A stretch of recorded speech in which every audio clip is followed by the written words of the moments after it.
us wisdom and understanding. May your spirit empower us and bind us in your love that we may be able to see. Be with us. In Jesus' name we pray. Amen. Amen. The question is, there's a friend, someone's friend had rhabdomyosarcoma. It's a sarcoma. It said a little bump in her hand and she succumbed in less than 2 years. So her question is, why are sarcomas aggressive?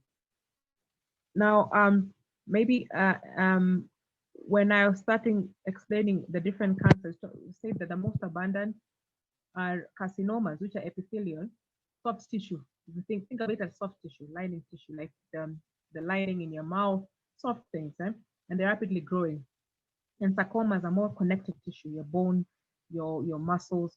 They're harder tissue, slower growing. And when I was mentioning conventional treatment, I also mentioned that the faster growing cancers respond more to chemotherapy. Why am I saying this? Because most people, that's the route they take anyway when they're looking at therapy for cancer. So they'll use chemotherapy, and those slower growing cancers or other connective tissue cancers, they're not as sensitive to chemotherapy, which is the method that maybe they were using. But at the same time, they're still giving the side effects by lowering immunity, by making it difficult to eat. So it's like making a bad situation worse. The chemotherapy is not even helping, yes. At the same time, it's bringing a lot of side effects, which make it a slippery slope. So let's, I hope that has answered your question. So let's go to the presentation itself. I have a co-presenter. Give me a short little one, just a second.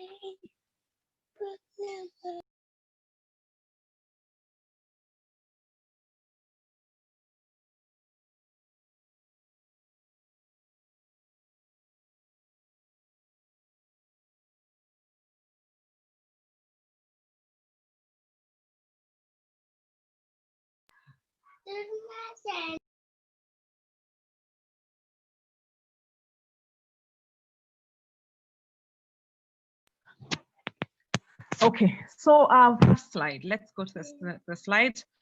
I've written the term more grace as the title because one thing, and as much as it is very possible to take care of cancer using natural remedies by itself, yes, we know that cancer is aggressive. Yes, so symptomatic relief you will see, and some people get completely. Some people even within a month are fine, but we need that persistence to go through and to be aggressive, because you might find since maybe someone was very uncomfortable, there was no pain, like when Mercy was giving her testimony about the patient she has, the pain that comes with cancer is gone, and usually pain is one thing that moves people to do anything, yes, to look for. So when that pain is gone, I mean, there's still discomfort, but because there's no pain, you might be tempted to relax, yes, tempted. I've seen people who, okay, they had a mass that was fungating, a breast mass, and then they actually see it's drying, and they're like, oh, you're using food, and it's a simple thing. So they say, let's eat some meat today. So why I'm saying more grace is just for us to be able to persevere and stick to it for as long as it takes. Removing weeds one by one may take longer than burning a whole a whole field at once.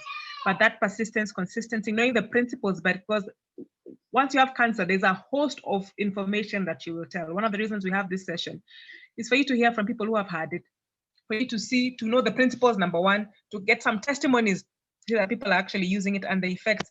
And the good thing is that most people will do conventional, and then they'll come for this as complementary. But what I like is that, especially for those who have had maybe the first session, second session, and then the third session, they start doing it together with diet and hydro, they actually are a case study in themselves. Or those who have had a first session and the cancer relapse and they decide to use a lot of animals, of nutrition, they tell the difference between even their symptoms, the side effects, when they were doing chemo without the right food, and they're doing chemo with the right food. And in fact, when we finish, I'll just give a testimony about a phone call I just got yesterday, and just to emphasize what I've said. So anyway, so we need grace to know that it's still it's a difficult disease. It's a hard disease, so you need to work with it, and there'll be issues like healing crisis that you need to know how to go about it. But persistence, I always tell people, a lot of times when someone uses natural remedies and something seems to recur, they will say it didn't work. But if it was chemo that someone used and it recurs again, they'll go back to that same chemo. So again, the mindset is very, very important. Yeah. And education, education, education. Aggressive cancers like melanoma respond fastest because they are greatly altered from the normal. So know that just a few things. So like someone was asking me, why does this rhabdomyosarcoma seem to be spread so fast and you succumb very quickly? So something that is greatly off, you find symptomatically very remarkable because it was so abnormal. Your state was so abnormal. So when there's when the body is revitalized, there's a lot of more symptomatic relief. Yes. So the revitalized immune system recognizes them easily. This was so abnormal. It is so alien. You see it, yeah, like black and white. This is black and this is a white area, or this is white. That's the wrong. Let me use a better example. And something that's outstanding. So when the immune system is revitalized, it can actually detect quickly and be able to expunge it. Now, glandular cancers like breast and prostate may take longer. Yes. One of the reasons is that their entrance and exit are plagued by tumor cells, making it harder for the newly oxygenated blood to come in. So you need to understand these aspects when you're dealing. So not saying, why did this one do, like, was this one faster, this one slower? It depends on the cancer, it depends on the extent. So a lot of number of things and the type, as you've seen for this. So it's, as I said, persistence, more grace, to understand that background so that you can stick with it and persist. Next slide. So the thing we need also to understand is tumors are a symptom of the underlying body system. I think what Dr. P talked about yesterday, and others have been talking about, even in other Dr. Mona also, about the confusion, the homeostasis is not working, the normal systems are not working. So understand that you're not focusing only on cancer, you're focusing on just restoring the whole body system. So in that respect, when you find that there was a mass and it has disappeared or it has reduced, yes, yeah, reducing your threat to life, as I was saying earlier, you find that, wow, I can work, I can go back to work, I can eat. Total healing is not complete, has just begun. Yes. So we want to work at it until your body is restored, as Dr. Mona says, to wellness. Wellness, sickness, death. When you have cancer and you're almost dying, that was a death condition. You have moved to, from that, you're still sick, but you're better than you were before. So of course, if you come from a worse situation, whatever better situation seems like the best, but they usually say good is the enemy of best. So we want to go back to wellness. So that's something people need to know. The cancer might have reached a point where it's not even being detected, but you need to restore your body because that cancer didn't take that short period of time to occur. It took some time to occur. So work, basically make that a lifestyle. So you need to continue therapy, you need to continue living the right way. So we are told, next slide, the sick should be educated to have confidence in nature's blessings, which God has provided. That's something I think that is paramount in our work. It's education. There's very little confidence in the simple things. Yeah, sometimes we share with someone, and someone had cancer of the prostate, and he was like, I'm just eating and taking baths. Yeah, for them, that's not medicine. So that education aspect is very important, and especially because, as I said, especially for cancer, there's so much information someone gets once and so much advice someone gets once they have cancer, they don't even know what to do a lot of times, yeah? So that's, they'll go with what is the person who pushes them or threatens them the most, yeah? So sitting down, giving them confidence, yeah? And the good thing with that simple remedies, God's way, the evidence is there as far as when someone tries it, they actually feel, yes, I felt the pain is gone, my headache. So build on that. You don't have to tell them everything at once. You don't, sometimes someone is like, this is the way they want to go, but you can take them a step at a time, but more build confidence in that nature's blessings. One of the reasons we actually like to teach this even before someone is sick is because forewarned is forearmed. A lot of, as I said, when it happens now and you're getting all this information, it's difficult. But when you are in a sober state, if I can put it that way, when there's no threat and you learned about it, then you learn the principles, then it's easier to follow through. So we need more education, more education. So we need to be educated to have confidence and to know that the most effective remedies for disease are pure, soft water, the blessed God-given sunshine coming to the rooms of the invalids, living outdoors as much as possible, having healthful exercise, eating and drinking in foods that are prepared in the most healthful manner. Next slide. So very important for us to know that. So of course, we're going to New Start. Next slide. But now we're just breaking it down to give you something to do, something what to know what to do. So the first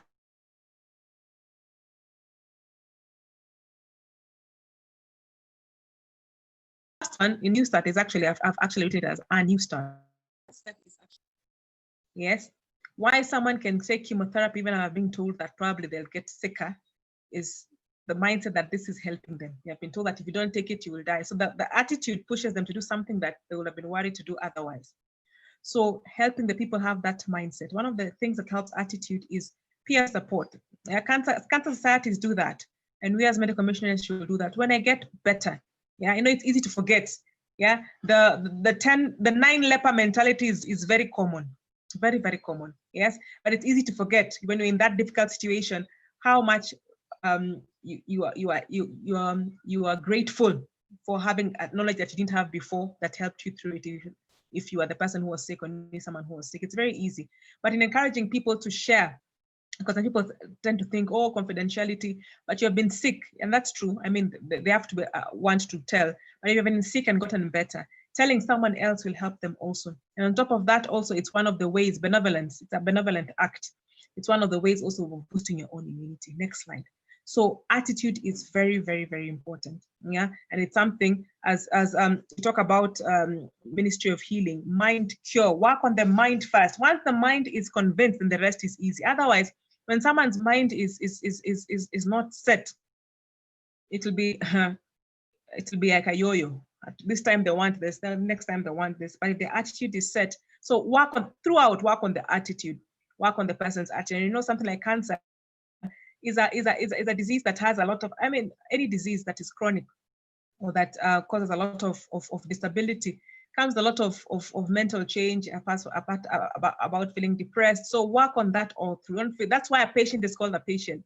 You need to be patient with them, help to encourage them. Next slide. Kind, cheerful, and encouraging words will prove more effective than the most healing medicine. This home. So that's very, very important. Yeah. Someone says if you go to a sick room and you're the one crying, then you better not go there. Yeah, because the person will think that they're really dead, they're gone. So ask God for that wisdom. Yes, even if something that is shocking you, someone's state is shocking, maybe they're emaciated, go there to give them hope. That in itself is, as she said, more effective than the most healing medicine. A positive mindset that we can do this. Yeah. That's why even convention, they say we are fighting it. Yes, they're trying to give you an upbeat mindset. Yeah? Next, doing good is an excellent remedy for disease. That means when I'm sick, help someone else who's sick or help someone else who's worse off. That in itself is excellent medicine. So mostly when someone is sick, they're in a room, closed, the drapes are drawn, the curtains are closed, the windows are closed. They have a sick mind. Yes, yeah. So that's a sick role. In fact, there's something in psychiatry called sick role. So they're sick. In fact, they themselves say, I am sick. And they're always saying, I'm sick. So they just get sicker. So getting them also to realize you're sick, yes, the others who are sick. Yeah. So think outward. And actually, it brings a lot of virtue. Next one, we know this. A merry heart doeth good like a medicine, but a contrite spirit drives up the bones. So now let's go to N. So attitude, very, very important. We need to remember that. We need to remember that when we're working with those who are sick, especially of illnesses that seem to be like a stamp of death for them. So protocol, I won't go through every part of protocol, but basically the important thing I want us to note here is eat plant-based, eat them fresh. That means no fermentation. Yeah, eat them wholesome. If you understand that, the rest is easy. Yeah, protocol, you can always get it, because I want to go to other areas that maybe people don't know to completely. So the 3 main things: eat fresh, eat plants only, eat fresh, yeah, and eat wholesome. And that's basically it. That will give the body what it needs to be able to fight. that will give the body what it needs to be able to fight. Now, so very important, because as I said, now there's a push to have fermented. Even when people, like someone has been in hospital and they come to you for advice, and you tell them, okay, plant-based. First of all, they are shocked because they've been told you're losing so much protein, so you need a lot of meat and fish and eggs and all that to boost your protein. Of course, as I told you, the best thing is work with building confidence in this way. Tell them, just try 1 week and see the difference. And they do. Yeah, because the mindset is protein will come from animals, and yet that actually worsens their condition, especially their pain is worsened when they take animal products. One of the great things of being completely plant-based is that there'll be a lot of pain relief, and that in itself is a door opener, opens doors. Let's jump to slide 15. Sorry, as we continue. So that's the thing. The other thing they're usually told is to take fermented milk. Yeah? And again, fermentation is a huge accelerator of cancer. So again, just tell them to try even 3 days, by the way, even 1 day. Yes, there'll be some symptomatic relief. So that in itself. And then of course, as you continue, education, very, very important. So nutrition, I'll repeat, plants only, fresh. Yes, that means no fermentation, and wholesome. Yes, so you're getting the whole grains, you're getting fruits and vegetables and making them wholesome. And of course, because many of them are sick, and that's why I'm not going through the protocol right now, basically, but you realize the way the protocol is set up is such that when someone is initially sick, they can't even eat. So the things that are most important are at the forefront, yes? So they start with the juice, like the vegetable juice, so that if for any reason they cannot take anything else, at least the food medicine has gone through, yes? And it's made in a juice form, because many of them have no appetite, many of them cannot eat, they have mouth sores. So at least in a way, just like God gives babies food as fluid, yeah, in the breast milk when they're still younger, because they're in a vulnerable stage. So that's what helps. That's why it's stage. Usually when you do protocol, you do it by itself. It's a whole class by itself, but you can always get, some of us already know it, but you can always get a copy. So nutrition is the greatest pillar, food, and it's the greatest point of not controversy, but it'll amaze most people when you tell them that, yeah, because they're thinking plant-based, it's going contrary to what they know. You're telling them fresh, it's going contrary to what they're being told, but it brings a lot of benefit. So educate, and make sure that those things are available. Now the next one, let's go to slides, slide 16, exercise. Again, it's often the case, someone is sick, they're lying in bed, they're in their bed all through. People, when they have to visit, they visit them in their bed, but get into the habit of making sure, as sick as they are, get outside. And I don't know if Geoffrey is on, you can give us a testimony about someone they were helping who had a huge mass, a tumor that was growing on the ear. And he was very reluctant to walk outside, one, because of the stigma, because you have this mass, yeah, and always feeling tired. But the day he actually agreed to take that walk, he walked and walked and walked. When he came with all the protocol treatment and the stuff, I mean, it was already regressing. But the day he did, he walked out for long, the mass, the 3 pieces actually fell off. Yeah, it accelerated, because it's your massage. It helps circulation. Yeah, when you're outside, it's also being exposed to the sun. You're being exposed to air, all elements that are helping to reduce fermentation. So exercise is important. So open air exercise should be prescribed as a beneficial, life-giving necessity. So instead of having someone in the bed, the sick bed, the whole night, the whole day, yeah, and in fact, sometimes when now they're always in bed, that means at night they can't sleep, because during the day they were sleeping. And so it just becomes a vicious, and the night they're supposed to be repairing, they cannot repairing well because they're awake, because there's no sleep in the same bed the whole night. It just makes a bad situation worse. So even as sick as someone may be, even if they cannot walk, let them be out. We always advise, yeah, if they're sleeping in their bed, they can sleep out. So put the mattress outside, put the bed outside in a shade, probably somewhere. And also just the fact that they're listening to birds, they're seeing things, their mind is also activated, it helps a lot. Exercise and a free abundant use of the air and sunlight blessings which God has bestowed upon all, the good thing, they're free, will in many cases give life and strength to the emaciated invalid. Many people have seen the people taking care of invalids, it's like, oh, they're tired, oh, they need to rest, not realizing that person is always in the bed. But the moment they start moving out, you find that there's a lot of increased vitality. Next slide.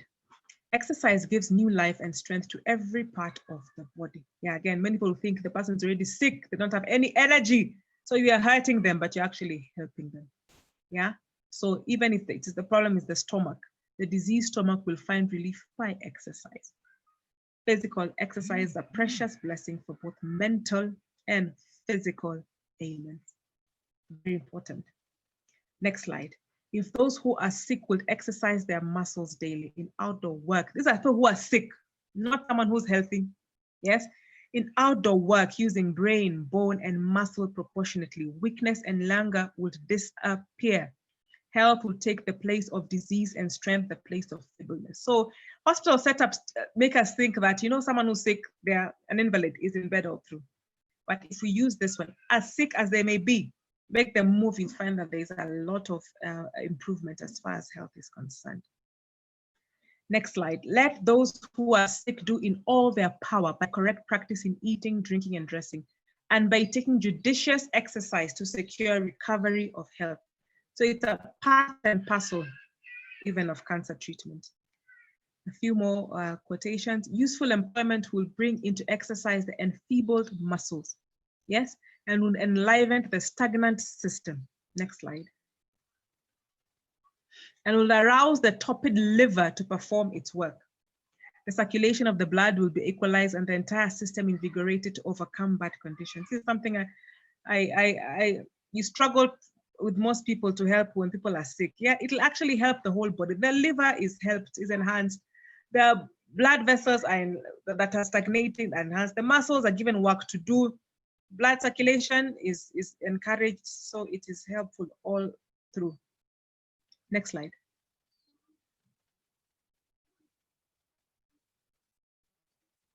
Next slide.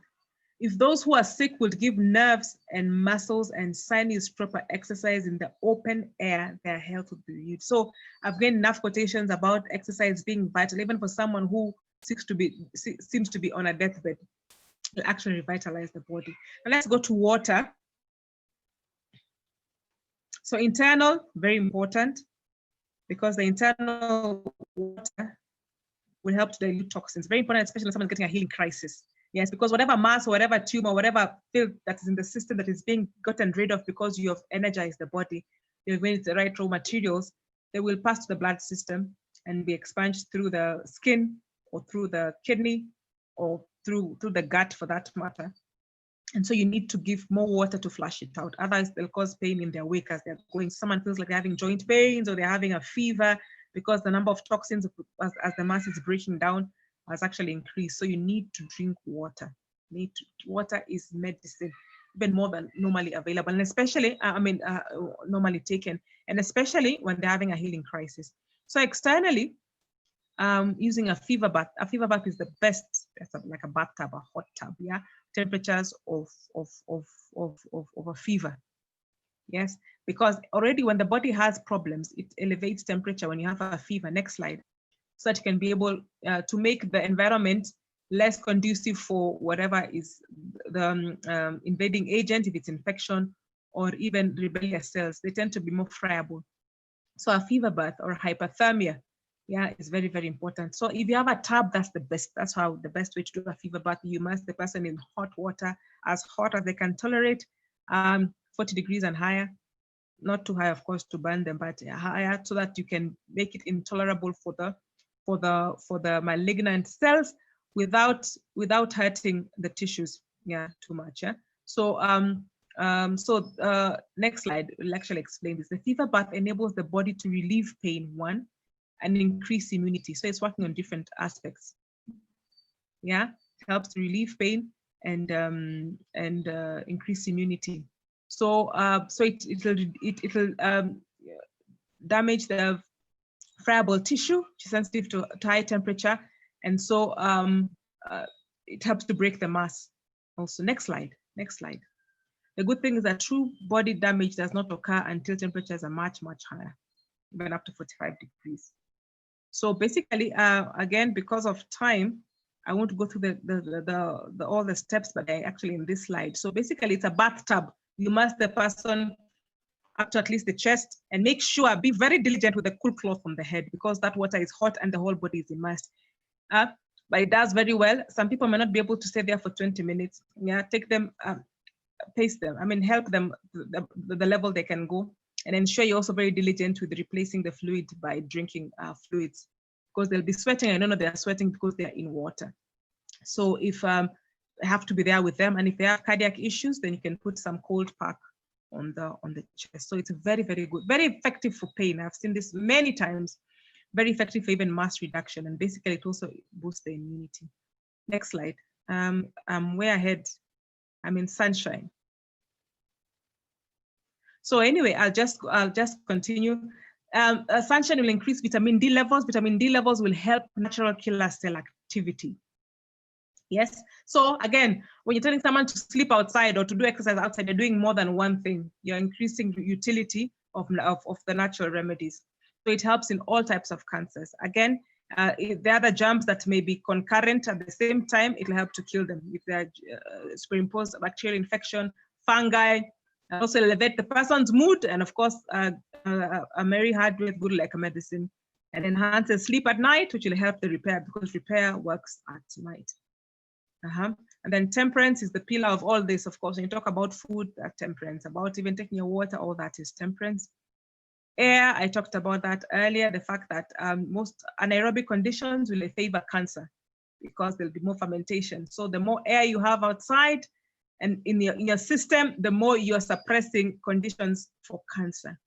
Rest, very important, because at night, you find that the protocol system also at night, you need to repair. So you need to go to bed earlier. That's one of the reasons why we ensure they spend a lot of time outside during the day, so that at night they can rest rather than being wondering why the night is dragging, because they don't have any sleep, because they're sleeping during the day. So once you ensure that they're sleeping at the right time to capture the time when they're supposed to be repairing in the night, then you'll find that there's more, there's faster healing.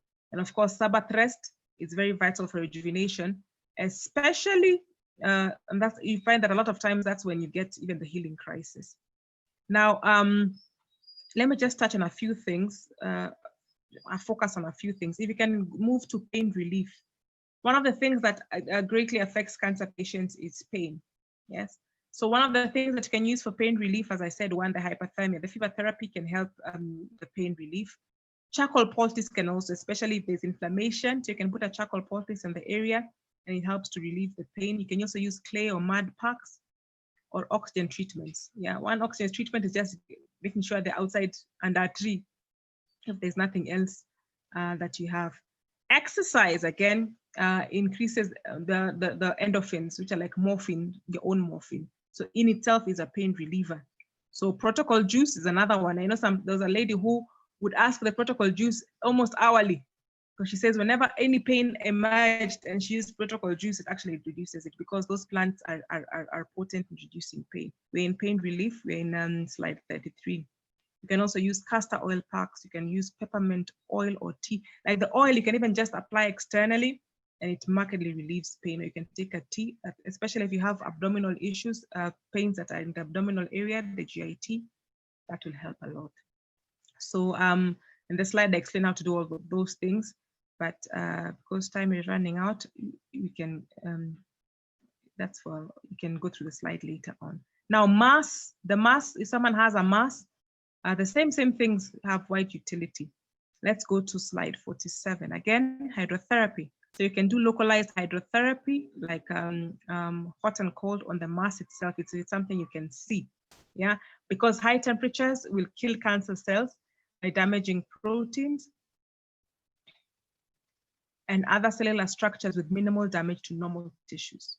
So that will help to shrink the cancer tissues. As aggressive as they are, they're very friable, yes?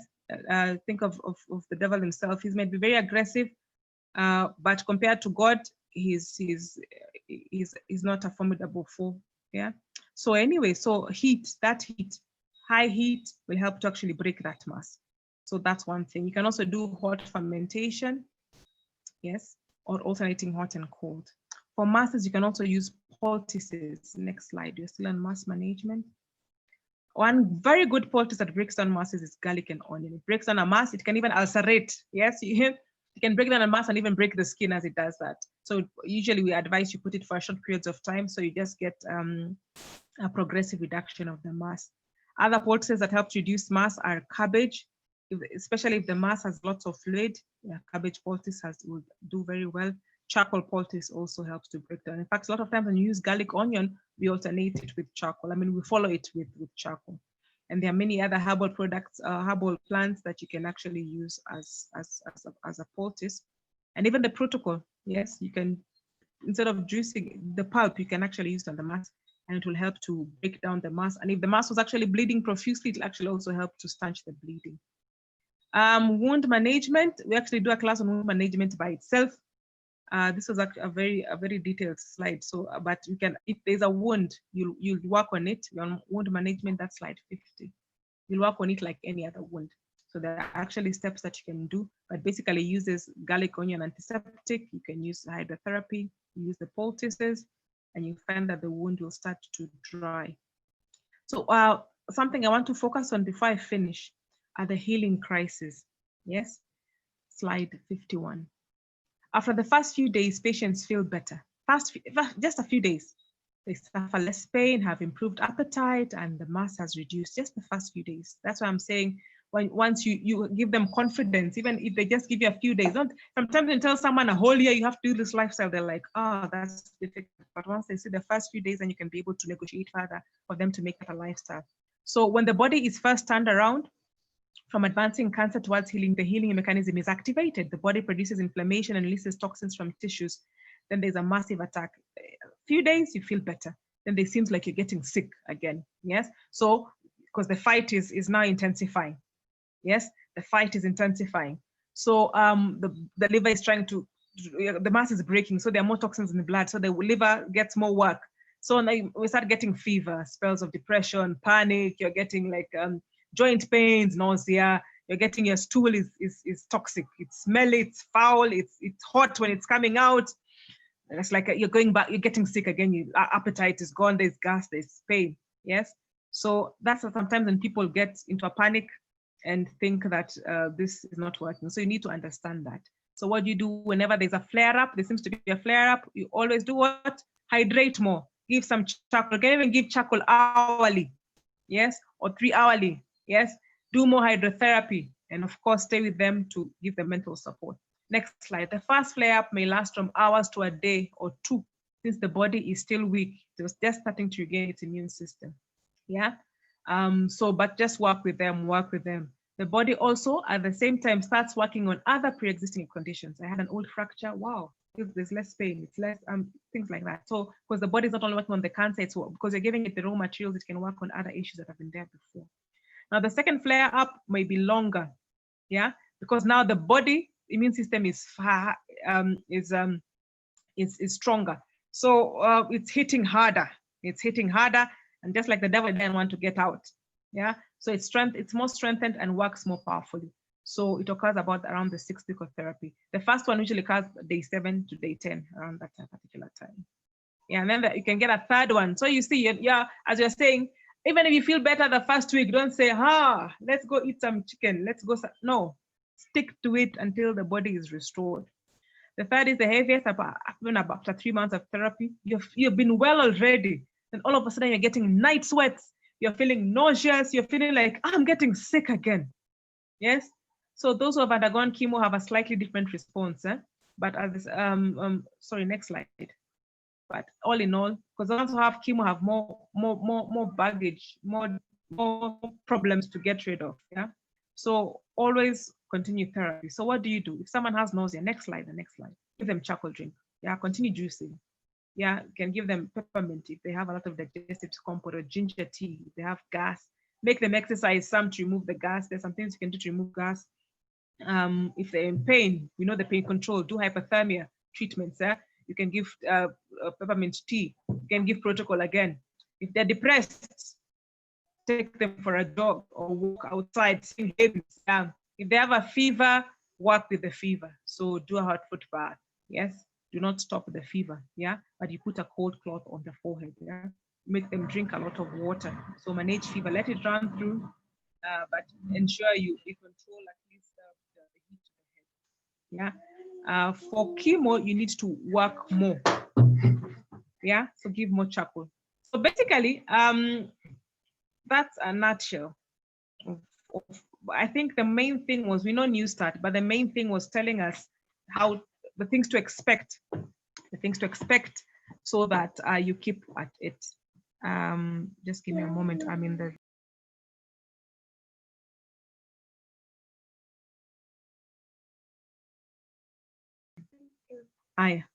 So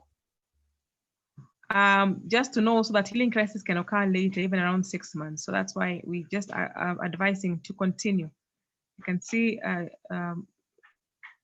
the slide is off in here, but just to know that. So especially if you had chemo,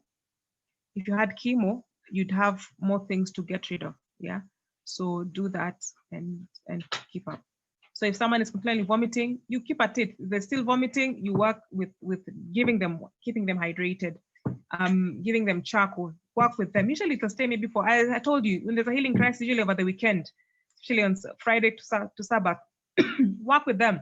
As I said, you might even need to give them charcoal hourly. Yeah, because the toxins have come back in the bloodstream and they're overwhelming the system. So help the system.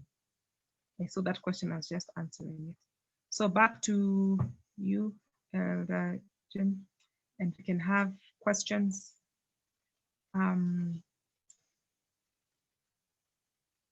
have questions answered now. Thank you for your time. Okay, thank you so much. Thank you so much. I think somebody has some question. Florella, comment. Florella has a question. Florella, what's your question? There's a question that has been posted to Dorcas. Molly, can you read that question? If it's a question. It's not a question.